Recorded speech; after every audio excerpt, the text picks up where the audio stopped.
Baik, Assalamualaikum warahmatullahi wabarakatuh. Pada pertemuan ketiga, web programming 2 kali ini kita akan membahas mengenai konsep arsitektur MVC pada kode Igniter. Oke, langsung saja.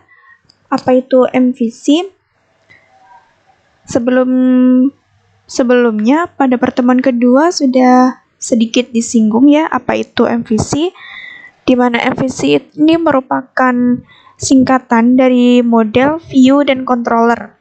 MVC ini merupakan pola arsitektur yang membagi aplikasi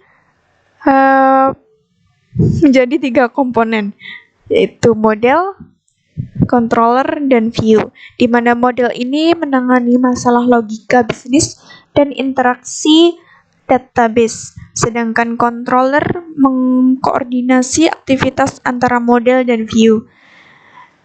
Sedangkan untuk view sendiri bertugas untuk merepresentasikan data kepada user atau menampilkan hasil program ke user melalui browser. Oke, selanjutnya mengenai keuntungan dari penggunaan pola MVC, yaitu sebagai berikut. Yang pertama, independen, di mana komponen yang ada berfungsi secara independen antara satu sama lain. Maksudnya bebas, terbuka, dapat digunakan oleh siapa saja secara gratis. Kemudian fleksibel dalam hal mengubah komponen individual. Jadi para programmer bebas menggunakan komponen sesuai keinginan dan mengubah komponennya.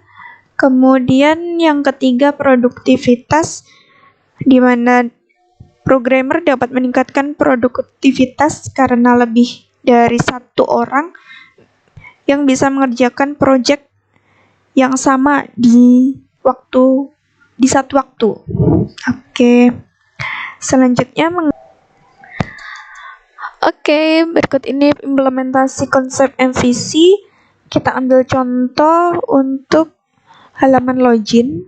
Di sini username mengakses halaman login, kemudian request akan diteruskan di bagian file router.php.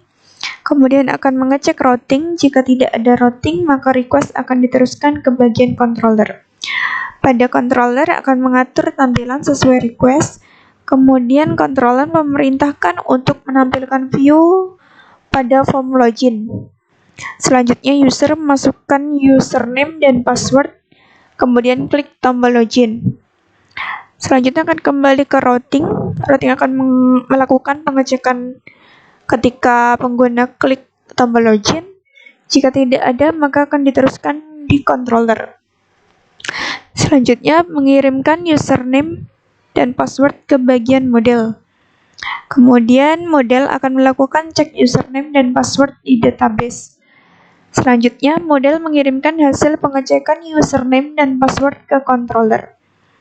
Kemudian controller mengatur tampilan view sesuai hasil pengecekan username dan password. Selanjutnya, pengguna mengetahui apakah hasil login gagal atau berhasil. Oke, selanjutnya ini contoh 1 di mana kita buat controller latihan1.php disimpan di folder application controllers. Ini ada di folder code Igniter. Ada di folder exam maksud saya. Oke, ini source code-nya. Bisa dilihat di modul. Kemudian hasilnya ini. Jadi di sini ada tugas. Untuk tugas 2 dikerjakan pribadi ya. Jadi silakan buat source code contoh model 1 ini. Kemudian isinya itu merupakan penjelasan tentang kode Igniter dan MVC. Sepaham kalian, semengerti kalian, lalu dicantumkan di sini. Jadi ditampilkan di program contoh 1. Selanjutnya tugas contoh 2, ini juga tugas. Jadi masukkan model latihan1.php, disimpannya di application models. Ini contoh source code-nya, kemudian ini hasilnya. Kemudian ini juga tugas, contoh 3. Jadi ada 3 tugas di sini. Kita buat yang controllers, model, dan view. Ketiganya tugas ya. Ini source code-nya dan ini hasilnya. Oke, selanjutnya untuk ini link URL untuk mengetahui hasilnya. Misal kita ketik penjumlahan 2/6. Ini 2 ini merupakan nilainya. Nilai 1 dan 6 nilai kedua. Jadi kalau dijumlahkan seperti ini. Kita coba ganti ini 8, 10. Seperti itu ya. Oke. Untuk selanjutnya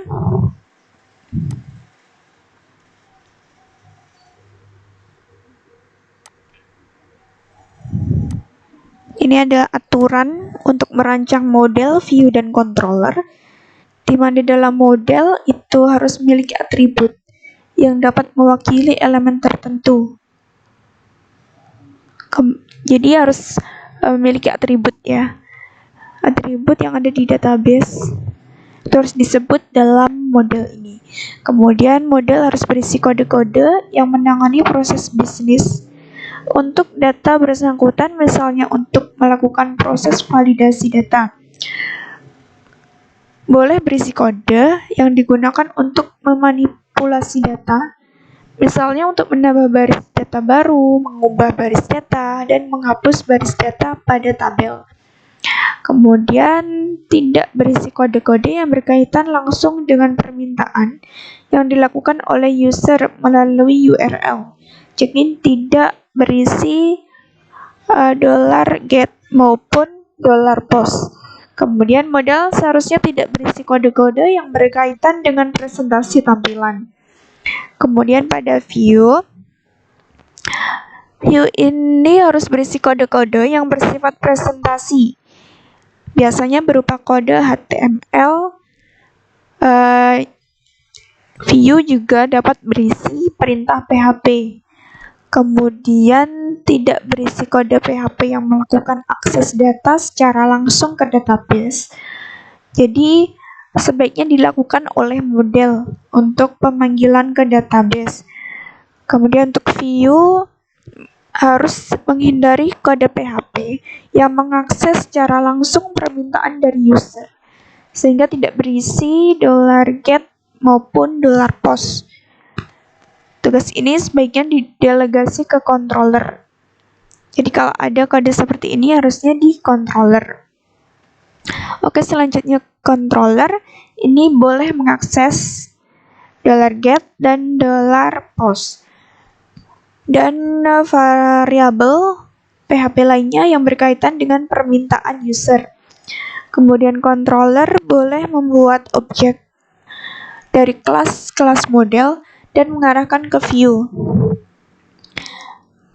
Kemudian controller harusnya tidak berisi kode-kode yang mengakses data secara langsung dari database. Tugas ini biasanya dilakukan oleh model. Jadi yang berhubungan dengan database itu adalah model. Kemudian controller seharusnya tidak berisi kode HTML yang biasanya dilakukan oleh view. Oke, selanjutnya mengenai parsing data atau mengirimkan data dari controller ke view. Untuk mengirimkan nilai dari controller ke view, Anda dapat mengirimkannya dengan menggunakan bantuan array. Contohnya seperti ini.